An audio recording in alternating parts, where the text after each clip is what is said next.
SV news కు స్వాగతం. ముందుగా హెడ్లైన్స్.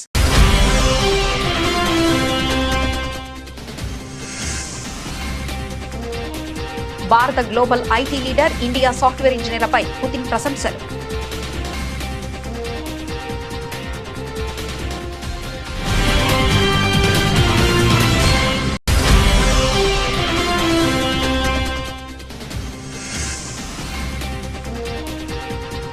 ఆత్మనిర్భర్ భారత్ పై విమర్శలు. రాహుల్ గాంధీ, కాంగ్రెస్ పై మోదీ ఫైర్.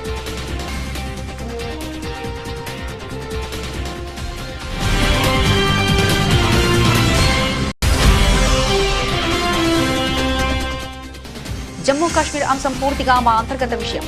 ఐక్యరాజ్య సమితి, యుఎన్ఓ వేదికగా పాకిస్తాన్ కు భారత్ కౌంటర్.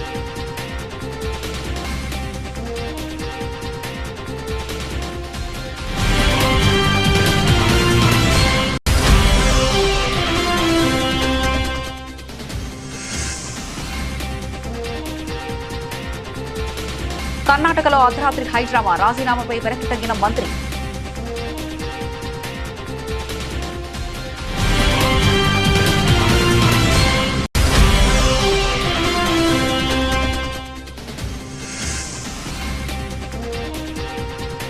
ప్రాజెక్టులపై ఏపీలో చర్చలు. సత్ఫలితాలు రాబోతున్నాయి. పాలమూరు ప్రాజెక్టుల పరిశీలన తర్వాత సీఎం రేవంత్ రెడ్డి వెల్లడి.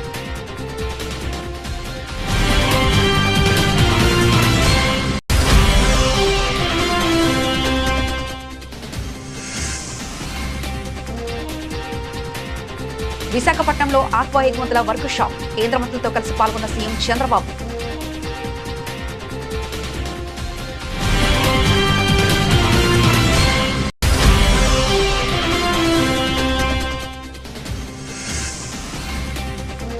లక్ష కోట్ల ప్రభుత్వ భూమిని రేవంత్ రెడ్డి సర్కార్ పెద్దలకు అప్పగిస్తుంది. సంచలన ఆరోపణలు చేసిన కల్వకుంట్ల కవిత.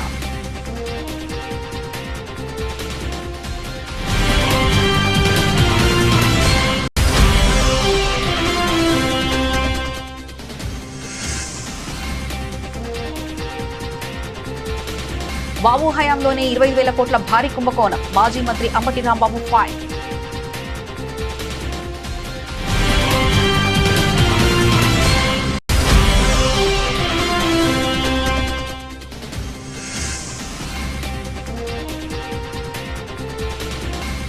పాలమూరు రంగారెడ్డికి కాంగ్రెస్ సర్కారు ఏం చేసింది? సీఎం రేవంత్ పై Laxma Reddy fire.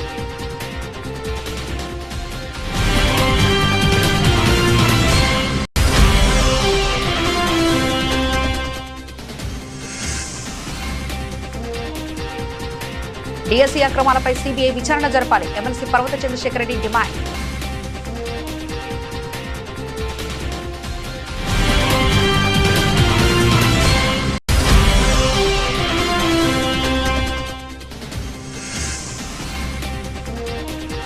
Norway chess tournament లో ప్రజ్ఞానంద సంచలనం. తొలి భారతీయుడుగా సరికొత్త చరిత్ర.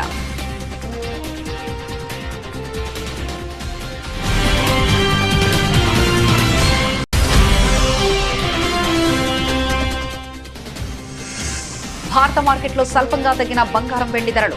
హైదరాబాద్ లో 1,55,720కి చేరిన 24 క్యారెట్ల తులం బంగారం.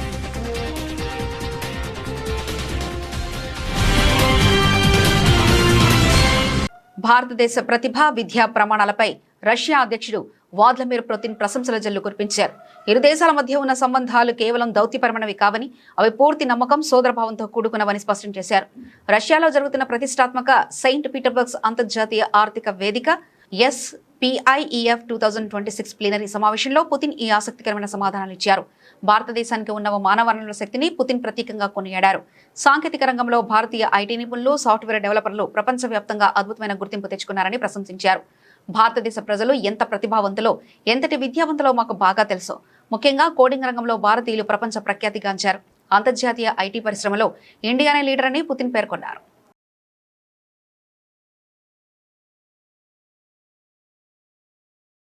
కేంద్ర ప్రభుత్వం ప్రవేశపెట్టిన ఆత్మనిర్భర్ భారత్ పథకంపై కాంగ్రెస్ వాటితో పాటు ఆ పార్టీ అగ్రనేత రాహుల్ గాంధీ పదే పదే విమర్శలు చేయడాన్ని ప్రధాని మోదీ తప్పుపట్టారు.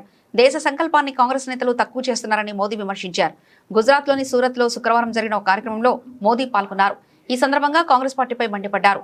ఏ దేశమైనా ఇతర దేశాల మీద ఆధారపడితే ఉన్నత స్థాయికి చేరుకోలేదనే విషయాన్ని ఈ నేతలు మర్చిపోయారని ప్రధాని అన్నారు. हमारी सरकार देश के विकास को सर्वोपरि रखते हुए काम कर रही है और इसलिए देश का भरोसा भाजपा पर है, भाजपा के विकास कार्यों पर है। इसलिए देश की जनता बार बार भाजपा को जनादेश दे रही है। हाल में ही हुए बंगाल के चुनाव,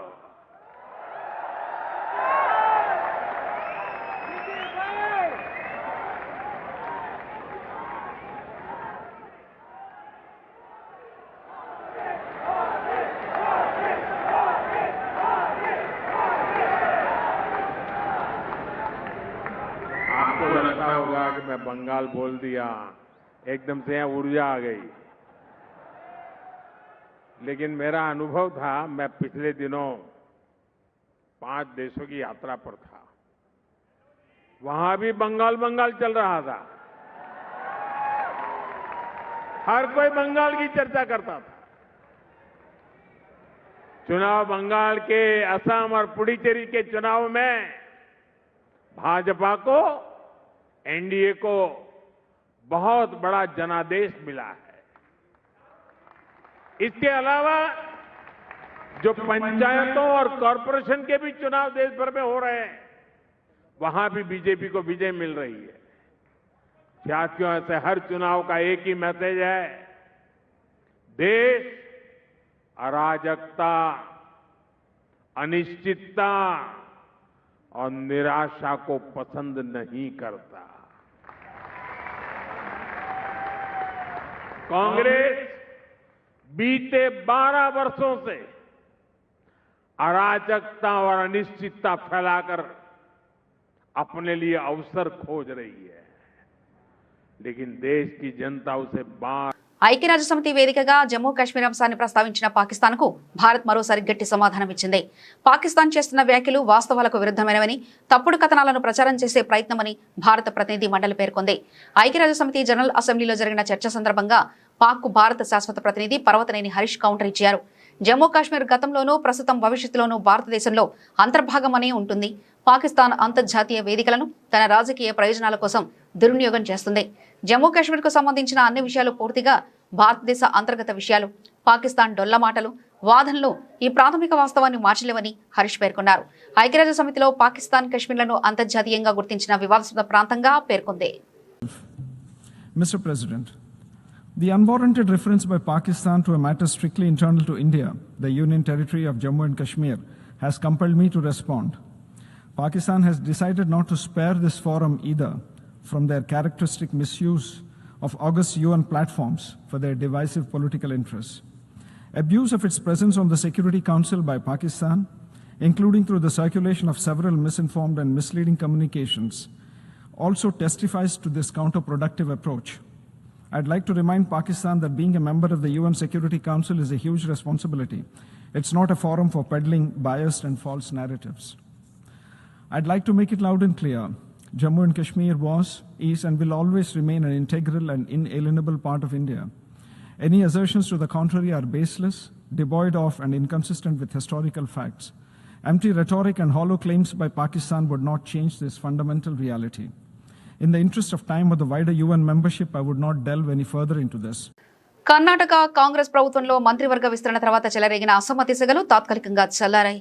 శాఖల కేటాయింపులపై తీవ్ర అసంతృప్తితో తన మంత్రి పదవికి రాజీనామా చేస్తున్నట్లు ప్రకటించిన సీనియర్ నేత రామలింగారెడ్డి కొన్ని గంటల వ్యవధిలోనే తన నిర్ణయాన్ని వెనక్కి తీసుకున్నారు. ముఖ్యమంత్రి డీకే శివకుమార్ స్వయంగా రంగంలోకి దిగి ఆయనతో జరిపిన సుదీర్ఘ చర్చలు ఫలించడంపై ఈ సంక్షోభానికి తెరబడింది. శుక్రవారం రాత్రి రాజీనామా ప్రకటనతో కలకలం రేపిన రామలింగారెడ్డిని బుజ్జగించేందుకు ముఖ్యమంత్రి డీకే శివకుమార్ స్వయంగా రంగంలోకి దిగారు. జయానగర్లోని ఒక ప్రైవేట్ హోటల్లో అర్ధరాత్రి దాటాక రామలింగారెడ్డితో ఆయన భేటీ అయ్యారు. పార్టీకి చెందిన మరికొందరు సీనియర్ నేతల సమక్షంలో జరిగిన ఈ మంత్రాల తర్వాత వివాదం సద్దుమణిగినట్లు డీకే శివకుమార్ ప్రకటించారు. శాఖల కేటాయింపునకు సంబంధించి తలెత్తిన కొన్ని సమస్యలపై కూర్చొని మాట్లాడుకున్నారు. ప్రస్తుతం వివాదం పరిష్కారమైందని ఆయన మీడియాకు స్పష్టం చేశారు.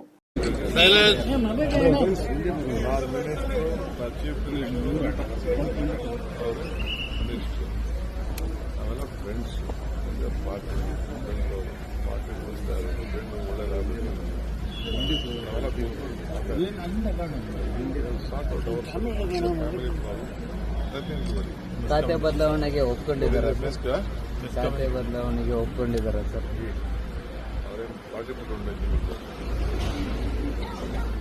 ಅವ್ರು ನೋವುನಾಗ ಹೇಳ್ಕೊಂಡಿದ್ದಾರೆ miscommunication something sort it out. ಅದೇ ಕಥೆಯಲ್ಲಿ ಕಂಟಿನ್ಯೂ ನಿಮ್ಗೆ ಹೇಳಕ್ಕಾಯ್ತಿದ್ದ ಓಲಿ ನಾನು ಮೀಡಿಯಾಗೆ ಖಾತೆ ವಿಚಾರ ಮತ್ತೊಂದು ವಿಚಾರ ಅಲ್ಲಿ ಏನು ಮಾತಾಡೋದು ಏನು ಮಾಡ್ದೋ ಅಂತ ಹೇಳಕ್ಕಾಗ್ತದ. ಖಾತೆ ವಿಚಾರವಾಗಿ ಸರ್ ಸಾಕಷ್ಟು ಬೆಳಗಿಂದ ದೊಡ್ಡ ಬೆಳವಣಿಗೆ ಆಗ್ತಾ ಇದೆ. ಅವೆಲ್ಲ ಆಗ್ತಾ ಇರಬೇಕು. ಮಳೆ ಬಿಸಿಲು ಸಂಧಾನ ಸಕ್ಸಸ್ ಆಗಿದೆ. బచావత్ ట్రిబ్యునల్ ఉమ్మడి ఏపీకి 811 టీఎంసీలు కేటాయిస్తే అందులో తెలంగాణకు 299 టీఎంసీలు చాలంటూ కేసీఆర్ రాసిన మరణ శాసనం సంక్లిష్టంగా మారింది. దాన్ని తొలగించే ప్రయత్నం చేస్తున్నాం. ప్రాజెక్టులపై పక్క రాష్ట్రంతో చర్చలు జరుపుతున్నాయి. సత్ఫలితాలు రాబోతున్నాయి. త్వరలో మంచి వార్తలు వినిపించబోతున్నాయి. 90 టీఎంసీల పాలమూరు రంగారెడ్డి ఎత్తిపోతల పథకం, 20 టీఎంసీల డిండి ఎత్తిపోతల పథకానికి నికర జలాలు ఇవ్వడానికి సమ్మతి తెలిపి ఎన్ఓసీ ఇస్తేనే తదుపరి చర్యలు ఉంటాయని ఆంధ్రప్రదేశ్ ప్రభుత్వాన్ని ఉద్దేశించి ముఖ్యమంత్రి రేవంత్ రెడ్డి వ్యాఖ్యానించారు. కృష్ణా గోదావరి జలాల్లో న్యాయమైన వాటా నుంచి ఒక చుక్క నీటిని కూడా వదులుకోబోమని స్పష్టం చేశారు. జల వివాదాల పరిష్కారం కోసం ఒక రాష్ట్రంతో చర్చలు జరుపుతుంటే బురద చల్లడానికి రెడీగా ఉంటారు. బురద చల్లినా అడ్డుపడినా పక్క రాష్ట్రంతో చర్చలు జరిపి పాలమూరుకు 90 టీఎంసీలు, డిండికి 20 నుంచి 30 టీఎంసీల నీటిని వాటా సాధిస్తామని స్పష్టం చేశారు. ఇవాళ మీరందరూ ఆశీర్వదించి మీరందరూ నమ్మకంతో విశ్వాసంతో ఆనాడు ఏ విధంగా అయితే మిడ్చల్ మండలం నన్ను జడ్పీటీసీగా గెలిపిస్తే ఏ విధంగా అయితే నేను ఎదుగుతూ వచ్చినో ప్రతి సందర్భంలో ప్రజలకు చేసుకుంటూ వచ్చినా ఇవాళ నేను ముఖ్యమంత్రి అయినా కాబట్టే 22,000 కోట్లు రాష్ట్రం మొత్తం సాగునీటికి ఖర్చు పెడితే ఒక్క మన జిల్లాకే 8,000 కోట్ల రూపాయలు నేను ఇచ్చిన. మా ఎమ్మెల్యేల అసెంబ్లీలో అన్ని పాలమూరికే తీసుకుపోతావా మా సంగతి ఏందని అడిగారు. మీరు కూడా చూసారు. నేను చెప్పిన అయ్యా మాది 60 ఏండ్ల గోస, మాది వలసల బతుకులు. ఇవాళ నేనున్నా, ఇక నేనున్నప్పుడు కూడా మా వాళ్ళకి ఏం చేయకపోతే ఓ బుక్కడి పువ్వ ఎక్కువ పెట్టకపోతే వడ్డించడానికి నేను ఉండి కూడా దండగా ఇక మీరేమని అనుకున్నాయా మా జిల్లా కొంచెం ఎక్కువ పెడతా అని చెప్పిన. పెద్ద మనసు వేసుకొని ఉత్తమ్ కుమార్ రెడ్డి గారు, బట్టి విక్రమార్క గారు సహకరించి ఇవాళ మన జిల్లా నుంచి ఏ కాగితం పోయినా ఇవాళ మనకు పనులు అవుతున్నాయి, నిధులు విడుదల అవుతున్నాయి. ఇంతకుముందే ఎన్నమైండు అనిరుద్ధ్ చెప్పినట్టు జైలు కట్టాలని వాళ్ళు అనుకుంటే మా పిల్లలు చదువుకొని ఇంజనీర్లు కావాలి, లాయర్లు కావాలి, డాక్టర్లు కావాలి, ఐఏఎస్లు కావాలి, ఐపీఎస్లు కావాలి, ప్రజాప్రతినిధులై దేశాన్ని ఏలాలని IIITతో పాటు యంగ్ ఇండియా ఇంటిగ్రేటెడ్ రెసిడెన్షియల్ స్కూళ్లు, ఇంజనీరింగ్ కాలేజీలు, మెడికల్ కాలేజీలు ఇవాళ మన జిల్లాకు మంజూరు తెచ్చుకున్నాం. ఒకప్పుడు బడికి పోవాలన్న కొడంగల్ వాళ్ళు మహబూబ్నగర్ రావాలి, తాండూరు పోవాలి, పరిగి పోవాలి. ఇవాళ హైదరాబాద్లో ఉన్నోడన్నా ఎంబీబీఎస్ చదవాలన్నా, ఇంజనీరింగ్ చదవాలన్నా, పాలిటెక్నిక్ చదవాలన్నా, డిగ్రీ చదవాలన్నా, సైనిక్ స్కూల్ కు పోవాలన్నా, నర్సింగ్ కాలేజ్ చదవాలన్నా ఇవాళ కొడంగల్కి వచ్చి రాష్ట్ర ఆర్థిక వ్యవస్థకు చేదోడుగా నిలుస్తున్న ఆక్వా రంగానికి అత్యంత ప్రకాశవంతమైన భవిష్యత్తు ఉందని, వ్యవసాయం తర్వాత ఇదే అతిపెద్ద పరిశ్రమగా అవతరించిందని ముఖ్యమంత్రి నారా చంద్రబాబు నాయుడు పేర్కొన్నారు. విశాఖపట్నంలో నిర్వహించిన ఆక్వా ఎగుమతుల వర్క్షాప్ లో కేంద్ర మంత్రులతో కలిసి ఆయన ఉమ్మడి విలేకరుల సమావేశంలో మాట్లాడారు. అంతర్జాతీయంగా అమెరికా టారిఫ్లు విధించినప్పటికీ కేంద్ర ప్రభుత్వం సంక్షోభం నుంచి కొత్త అవకాశాలు అన్వేషించిందని ప్రశంసించారు. దీనివల్ల గత ఏడాది కంటే భిన్నంగా ఆక్వా ఎగుమతులు చేయడమే కాకుండా అంతర్జాతీయ మరిన్ని కొత్త మార్కెట్లను చేజిక్కించుకోగలిగామని చెప్పారు. Around 38% exports are here, and also very ambitious plans also government of India is having. I am thankful to Honorable Prime Minister. He started blue economy. He created separate ministry, and then he created funds. He is having lot of confidence on blue economy, and also sea coast, even seaweed, is having lot of knowledge and also hope on that. It will create employment for fishermen community, and also if we can exploit deep sea, how to make use of that for fishermen community, that will help us. Earlier there are fears among fishermen community. if we corporatize, big people will come, they will lose livelihood. Government of India is assuring now, we will provide modernized boards, 60% subsidy, 40% states has to do it, in cooperative farming. That means all fishermen community, they can form a cooperative. We can launch this program. That is how we are moving in that direction. We are requesting 200 modernized boats in that program also. 1,00,000 కోట్ల ప్రభుత్వ భూమిని రేవంత్ రెడ్డి సర్కార్ పెద్దలకు అప్పగిస్తుందని తెలంగాణ రక్షణ సేన అధ్యక్షులు కల్వకుంట్ల కవిత వ్యాఖ్యానించారు. శనివారం నాడు మీడియాతో మాట్లాడుతూ సీఎం కుటుంబ సభ్యులు, ప్రభుత్వ పెద్దలు, కాంగ్రెస్ ఎంపీలు, ఎమ్మెల్యేలు భూదందాలో ఉన్నారని ఆరోపించారు. ప్రభుత్వ భూములను సుప్రీంకోర్టు వరకు వెళ్లి కాపాడతామని స్పష్టం చేశారు. హైడ్రా పేదల కాలనీలో దాడులు చేసి ఆ భూములు పెద్దలకు అప్పగిస్తుందని మండిపడ్డారు. Sri Aditya company river bed పైన ప్రాజెక్టు కడుతుందని, ఆ కంపెనీ వెనుక ఓ ఎంపీ ఉన్నారన్నారు. శ్రీ ఆదిత్య కంపెనీకి బీఆర్ఎస్ హయాంలో పర్మిషన్ ఇచ్చారని, దాన్ని ముట్టుకునే దమ్ము ప్రభుత్వానికి ఉందా అని ప్రశ్నించారు.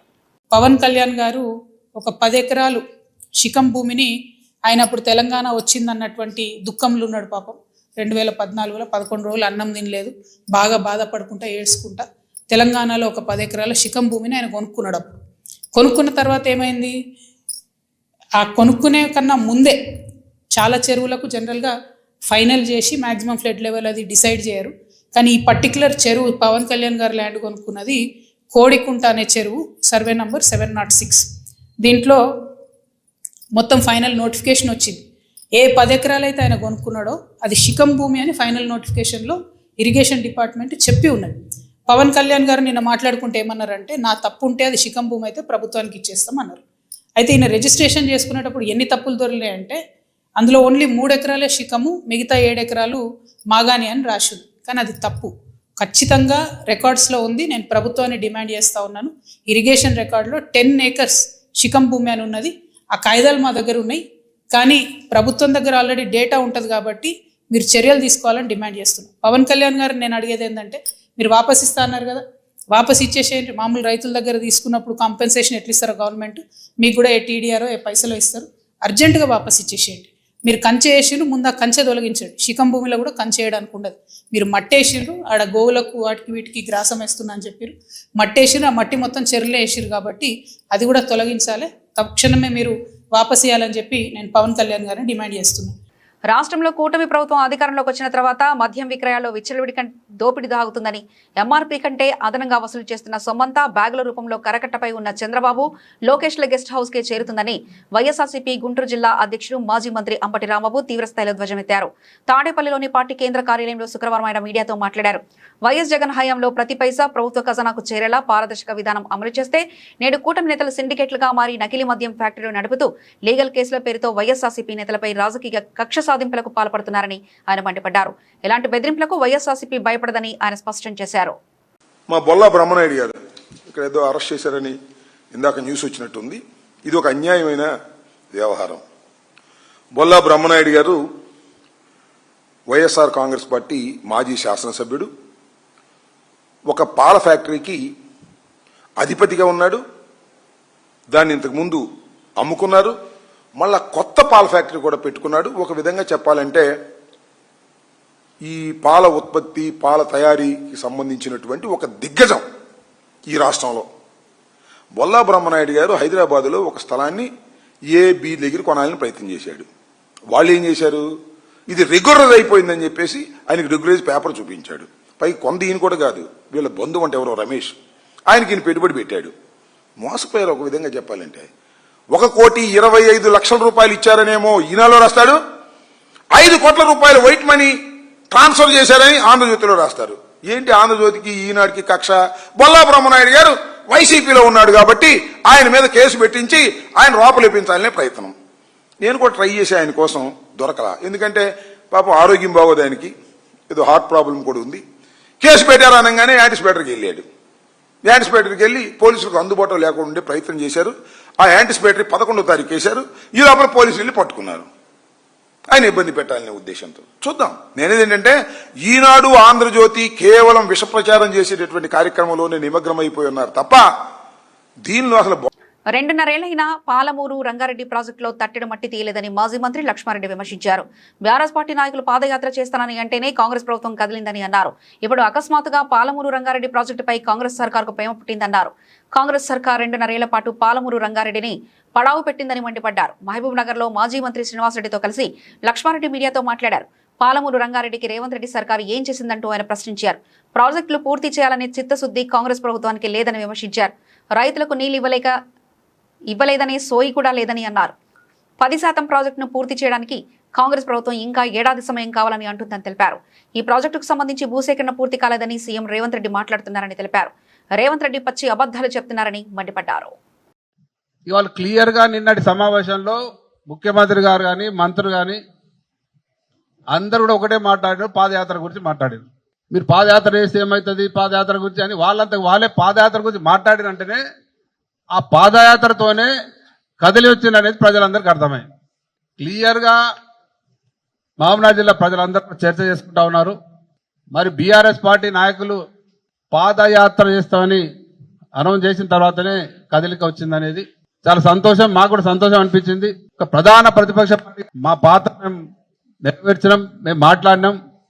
మా మాట్లాడిన దానికి స్పందన వచ్చి మరి ముఖ్యమంత్రి గారు కూడా విజిట్ చేసి నిన్న మన 2 రోజులు సార్ ఇష్టం వచ్చిన మాటలు మాట్లాడి పోవడం జరిగింది.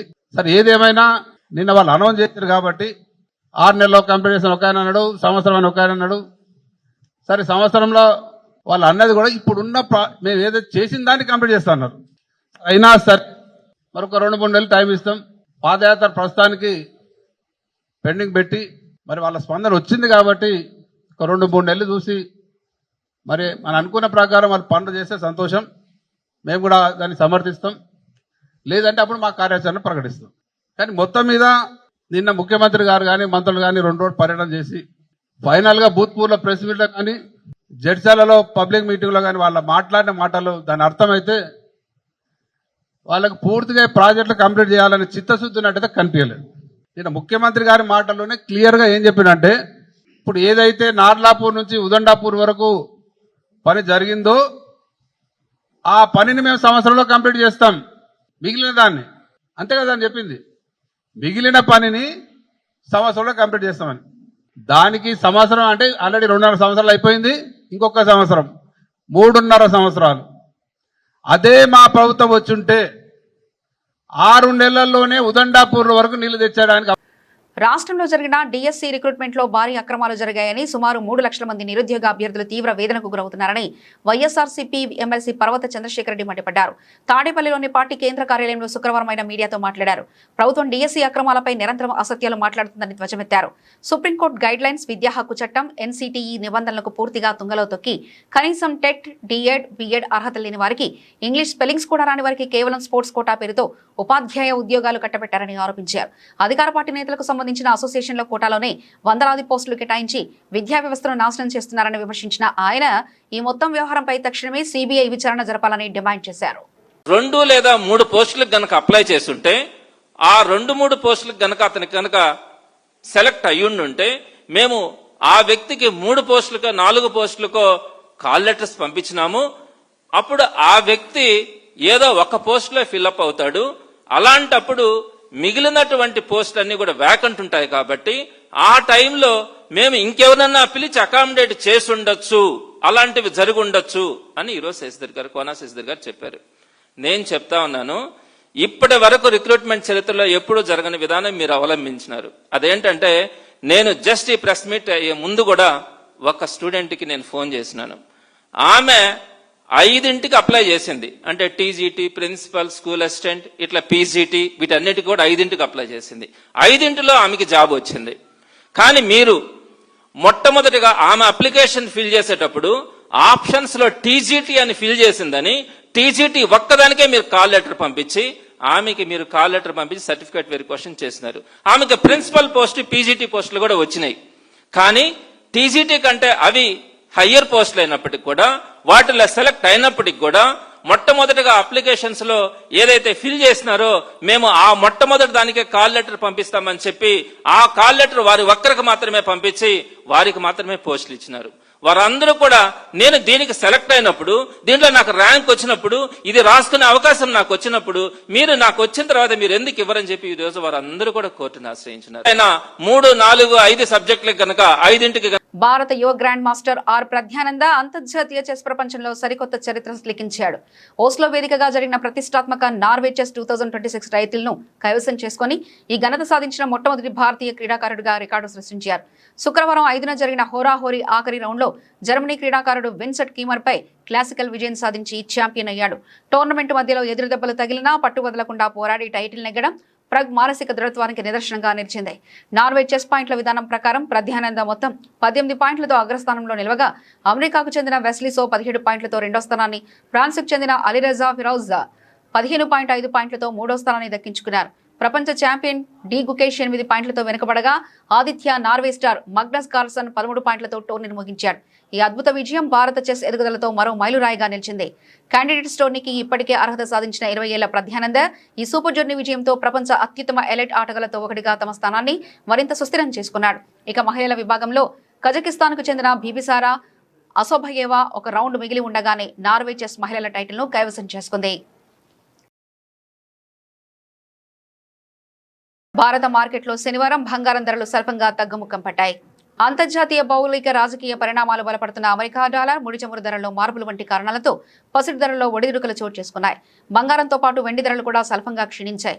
ప్రధాన నగరాల్లో శనివారం ఉదయం నమోదైన ధరల ప్రకారం హైదరాబాద్, విజయవాడ మార్కెట్లో 24 క్యారెట్ల 10 గ్రాముల బంగారం ధర 1,55,720గా ఉంది. అలాగే 22 క్యారెట్ల ఆభరణాల బంగారం ధర 10 గ్రాములకు 1,42,740గా నమోదైంది. ఇక దేశ రాజధాని ఢిల్లీలో 24 క్యారెట్ల పసిడి ధర 1,55,870 ఉండగా, 22 క్యారెట్ల బంగారం ధర 1,42,890 వద్ద ట్రేడ్ అవుతుంది. వెండి ధరల్లోనూ స్వల్ప తగ్గుదల నమోదైంది. ప్రధాన మార్కెట్లో కిలో వెండిపై సుమారు 100 వరకు ధర తగ్గింది. హైదరాబాద్, విజయవాడలో కిలో వెండి ధర 2,79,900 ఉండగా, ఢిల్లీలో 2,74,900 వద్ద కొనసాగుతుంది.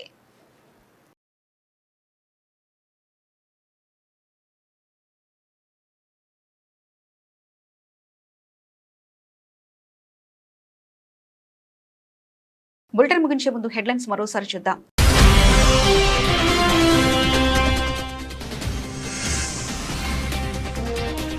భారత global IT leader, India software ఇంజనీర్లపై పుతిన్ ప్రశంసలు.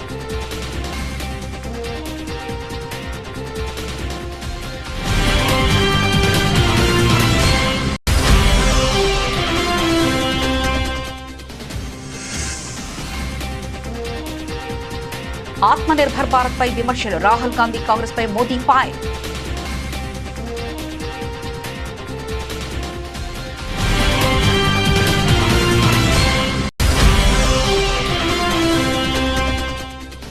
జమ్మూ కాశ్మీర్ అంశం పూర్తిగా మా అంతర్గత విషయం. ఐక్యరాజ్య సమితి, యుఎన్ఓ వేదికగా పాకిస్తాన్కు భారత్ కౌంటర్.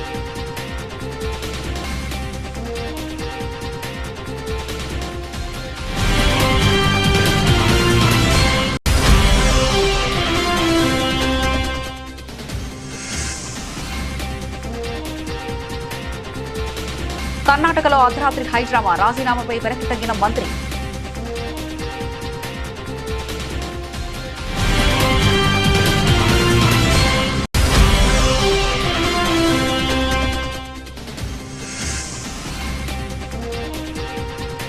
ప్రాజెక్టులపై ఏపీలో చర్చలు, సత్ఫలితాలు రాబోతున్నాయి. పాలమూరు ప్రాజెక్టుల పరిశీలన తర్వాత సీఎం రేవంత్ రెడ్డి వెల్లడి.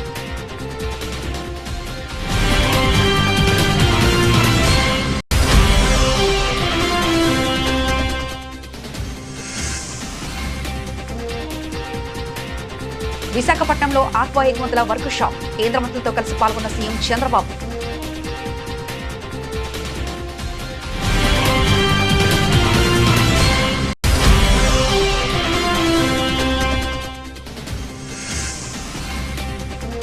లక్ష కోట్ల ప్రభుత్వ భూమిని రేవంత్ రెడ్డి సర్కార్ పెద్దలకు అప్పగిస్తుంది. సంచలన ఆరోపణలు చేసిన కల్వకుంట్ల కవిత.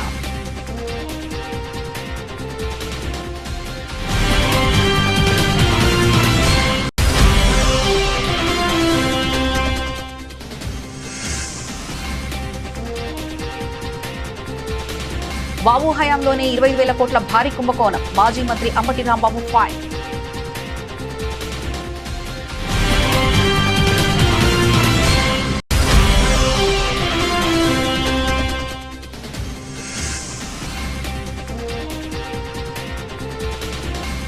పాలమూరు రంగారెడ్డికి కాంగ్రెస్ సర్కారు ఏం చేసింది? సీఎం రేవంత్ పై లక్ష్మారెడ్డి ఫైర్.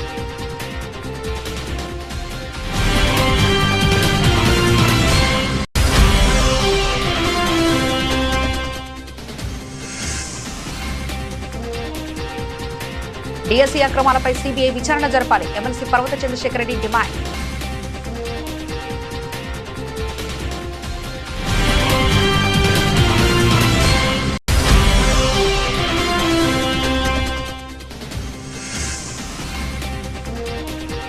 నార్వే చెస్ టోర్నమెంట్లో ప్రజ్ఞానంద సంచలనం. తొలి భారతీయుడిగా సరికొత్త చరిత్ర.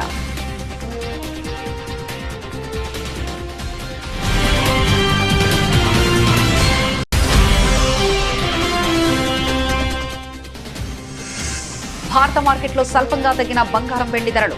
హైదరాబాద్ లో 1,55,720కి చేరిన 24 క్యారెట్ల తులం బంగారం.